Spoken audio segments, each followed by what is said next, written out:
Baik, bismillahirrahmanirrahim. Assalamualaikum warahmatullahi wabarakatuh. Selamat malam teman-teman semuanya. Terima kasih kehadiran pada malam hari ini. Kami KPK akan menyampaikan perkembangan dari kegiatan tangkap tangan yang kemarin pada hari Rabu tanggal 15 November 2023 tim KPK berhasil melakukan kegiatan tangkap tangan di Bondowoso, Jawa Timur. Dan saya kira dari kemarin teman-teman sudah mengikuti kegiatan dari tim penyidik KPK dimaksud, tentu setelah dilakukan permintaan keterangan terhadap para terperiksa dan kemudian berdasarkan kecukupan alat bukti ditemukan peristiwa pidana dan orang yang dapat dipertanggungjawabkan secara hukum dalam gelar perkara ataupun ekspos yang dihadiri oleh penyelidik, penyidik, penuntut, struktural penindakan, dan juga pimpinan. Selengkapnya nanti akan dibacakan beberapa poin dari perkembangan kegiatan tangkap tangan dimaksud oleh Pak Deputi Penindakan yang juga hadir pelaksana harian Direktur Penyidikan, Mas Tessa Mahardika. Setelah dibacakan, kami akan tunjukkan barang bukti dalam kegiatan tangkap tangan dimaksud dan setelahnya kami persilahkan kepada teman-teman untuk bertanya lebih lanjut dan kita fokuskan pertanyaan dari teman-teman adalah terkait dengan kegiatan tangkap tangan yang KPK lakukan kemarin karena kami sangat yakin banyak pertanyaan dan pendalaman lebih jauh terkait dengan fakta-fakta dari perkembangan perkara dimaksud. Kami silahkan Pak Deputi Penindakan untuk membacakan poin-poin dari perkembangan kegiatan tangkap tangan di Bondowoso, Jawa Timur. Kami silahkan, Pak. Terima kasih Mas Ali Fikri. Bismillahirrahmanirrahim. Assalamualaikum warahmatullahi wabarakatuh. Selamat malam dan salam sejahtera. Salam Om Swastiastu. Namo Buddhaya, salam kebajikan. Rekan-rekan media yang saya cintai dan saya hormati, izinkan kami menyampaikan press release terkait dengan kegiatan KPK pada hari Rabu kemarin. Pada hari ini kami akan menyampaikan perkembangan informasi kegiatan tertangkap tangan tentang dugaan tindak pidana korupsi berupa pemberian hadiah atau janji dalam pengurusan perkara di Kejaksaan Negeri Bondowoso, Provinsi Jawa Timur. Untuk kegiatan tertangkap tangan ini, tim KPK telah mengamankan 9 orang pada hari Rabu tanggal 15 November 2023 yang berada di wilayah Kabupaten Bondowoso, Jawa Timur. Adapun nama-nama yang kami amankan, yang pertama PJ, Kepala Kejaksaan Negeri Bondowoso. Kemudian kedua AKDS, Kepala Seksi Tindak Pidana Khusus Kejaksaan Negeri Bondowoso. Ketiga, RWP, Staf Seksi Tindak Pidana Khusus Kejaksaan Negeri Bondowoso. Keempat, YS, dari swasta, pengendali CV WG. Dan yang kelima, kami mengamankan AIW, swasta, pengendali CV WG, dan yang keenam adalah NR, swasta, 7, MHA, PNS Dinas BSBK, Pemkab Bondowoso. Ke-8, NDH, PNS, Kabid Bina Marga, Dinas BSBK, Pemkab Bondowoso. Dan yang terakhir adalah OTP, Staf Honorer Dinas BSBK, Pemkab Bondowoso. Rekan-rekan media sekalian, kami juga ingin menyampaikan di sini kronologis tertangkap tangannya. Ada laporan atau informasi dari masyarakat mengenai dugaan penyerahan sejumlah uang pada penyelenggara negara atau yang mewakilinya terkait perkara yang ditangani Kejaksaan Negeri Bondowoso, Jawa Timur. Jadi ketika pada hari Rabu tanggal 15 November 2023, tim KPK memperoleh informasi telah terjadi penyerahan sejumlah uang dalam bentuk tunai dari YS dan dari AIW kepada AKDS sebagai perwakilan atau orang kepercayaan daripada PJ. Bertempat di ruang Kepala Seksi Tindak Pidana Khusus Kantor Kejaksaan Negeri Bondowoso. Kemudian informasi tersebut tim KPK bergerak dengan menjadi 2 tim, mengamankan PJ, AKDS, YS, dan AIW, dan dibawa ke Polres Bondowoso untuk kita ambil keterangan awalnya. Rekan-rekan sekalian, dalam kegiatan tersebut turut kita amankan uang tunai sejumlah 225 juta.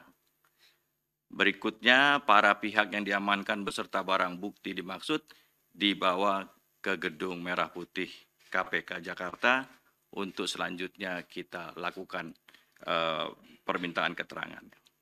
Rekan-rekan sekalian, tentunya dengan semangat anti korupsi yang kuat dari masyarakat, KPK menindaklanjuti menerima informasi dari laporan masyarakat dugaan tindak pidana korupsi.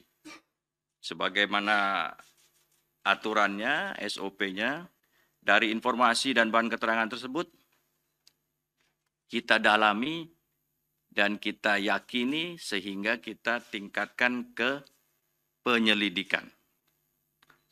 Dilihat sudah ada kecukupan alat bukti, kita naikkan ke tingkat penyidikan. Sehingga pada malam hari ini kami umumkan beberapa tersangka diantaranya, pertama, PJ, Kepala Kejaksaan Negeri Bondowoso. Kemudian kedua, AKDS, Kepala Seksi Tindak Pidana Khusus Kejaksaan Negeri Bondowoso. Ketiga, kami menetapkan YSS, swasta pengendali CVWG, dan yang terakhir kami menetapkan AIW sebagai tersangka, yaitu swasta pengendali CVWG. Rekan-rekan media, berikutnya saya akan menyampaikan kronologis peristiwa yang telah kami kerjakan. Salah satu dari aparat penegak hukum, yaitu Kejaksaan Negeri Bondowoso, dengan kewenangannya kemudian menindaklanjuti salah satu laporan masyarakat diantaranya terkait proyek pengadaan peningkatan produksi dan nilai tambah hortikultura di Kabupaten Bondowoso yang dimenangkan atau dikerjakan oleh perusahaan milik ISS dan AIW. AKDS, dalam jabatannya selaku Kepala Seksi Pidana Khusus Kejaksaan Negeri Bondowoso atas perintah PJ, selaku Kepala Kejaksaan Negeri Bondowoso kemudian melaksanakan penyelidikan terbuka kaitannya dengan tindak pidana yang dilaporkan masyarakat tadi. Selama proses penyelidikan berlangsung, YSS AIW melakukan pendekatan komunikasi intens dengan AKDS dan meminta agar proses penyidikannya dapat dihentikan.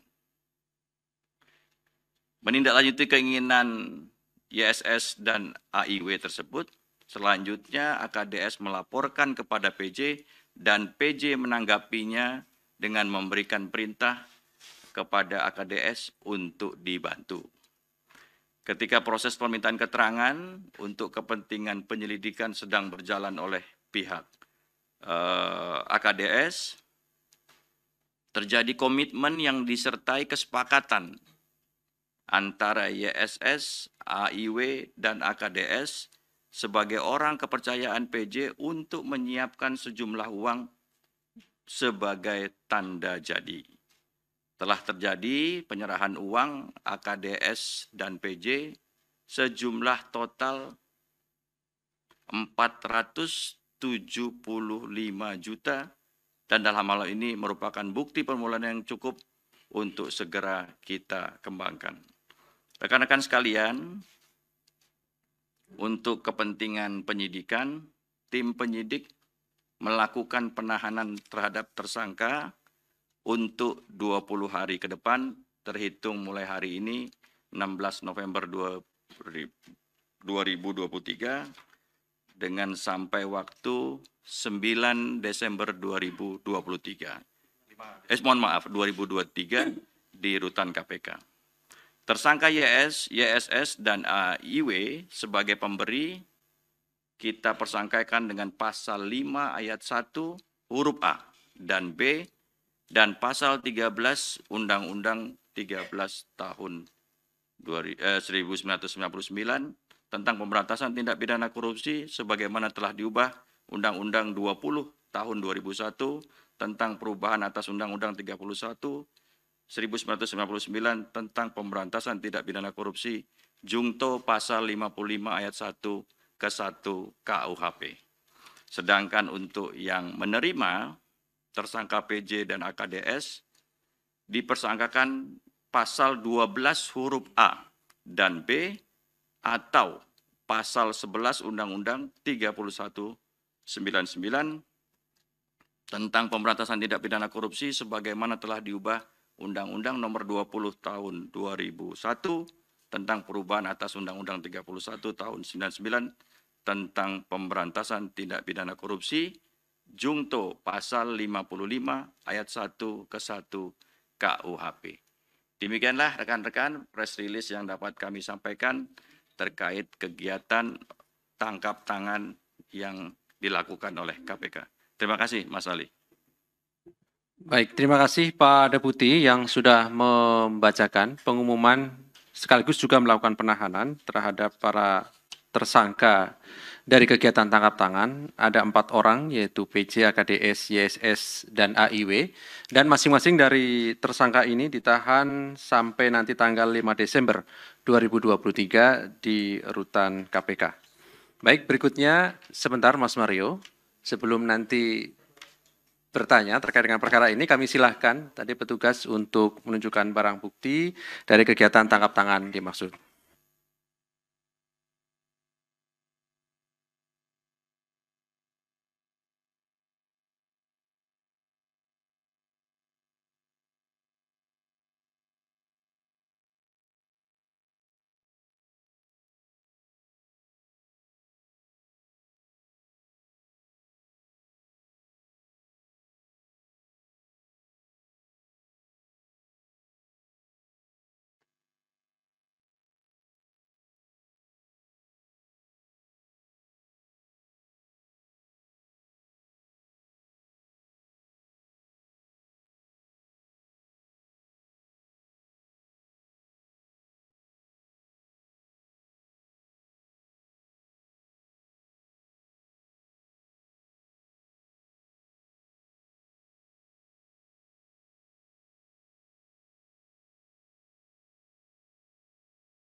Udah.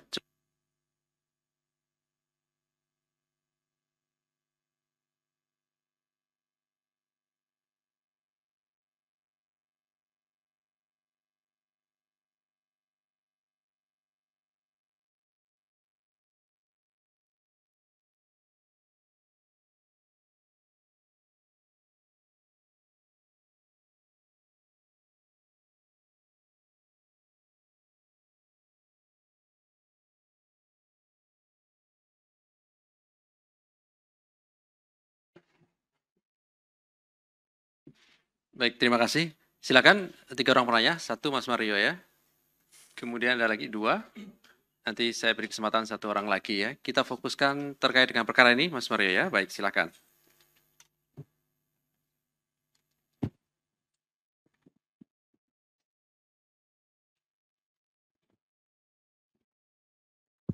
Tes. Ya, terima kasih. Saya Mario dari Metro TV. Yang ingin saya tanyakan dari kaitan perkara ini, pertama, kalau mau dilihat track recordnya 2 orang ini antara PJ dan Kasih Pitsus ini memang agak miring-miring lah. Ini track recordnya udah kebaca nih. Dari pindah dari Pemantang Siantar, dari mana udah kebaca nih 2 orang ini. Yang jadi pertanyaan saya, bahwa ini ada kasus penyelidikan terkait di Kultura. Nah, kemudian menurut informasi yang saya peroleh ini ada 18 penyelidikan yang tengah berjalan di Kejari Bondowoso ini. Nah, dari 18 itu ada beberapa yang cukup lumayan gede lah kasus atau proyeknya. Nah, kira-kira ini 18 ini nggak berjalan, hanya 3 yang jalan penyelidikan ini. Lalu sisanya ini kira-kira KPK akan mendalami tidak? Ini kan baru 1 nih. Ini ada 17 lagi nih. Nah, dengan model-model gaya-gaya yang 2 orang tadi saya sebutkan dengan track record yang agak belepetan, dugaan kuat bahwa wangi-wangi ijen waternya ini masih ada nih. Tadi kan kardusnya ijen water tuh. Pasti ada ijen waternya. Kenapa 18 ini tidak jalan? Apakah mereka sudah dicekoki ijen water itu atau bagaimana? Bagaimana kemudian strategi KPK untuk bisa memeriksa atau melakukan supervisi terhadap belasan kasus yang saya sebutkan untuk disupervisi lah minimal. Itu dulu Pak Ali. Untuk yang berat-berat sekarang atau gimana? Oke, siap Mas Ali. Salam ijen water. Siapa nih? Tes, terima kasih Pak Ali, Pak Rudi. Saya Jamal dari Remol. Yang pertama, pada saat kegiatan tangkap tangan itu, apa betul ada upaya dari pihak Kejaksaan Agung untuk mengambil alih perkara ini? Dan akhirnya kan berakhir juga KPK yang menangani. Nah, nanti dalam penanganannya apakah akan melibatkan pihak Kejagung untuk menelusuri lebih lanjut pihak-pihak yang kemungkinan masih ada terlibat dalam perkara ini? Perkara lain nanti ya Pak. Ayo dah, ini aja cukup ya Pak. Ya.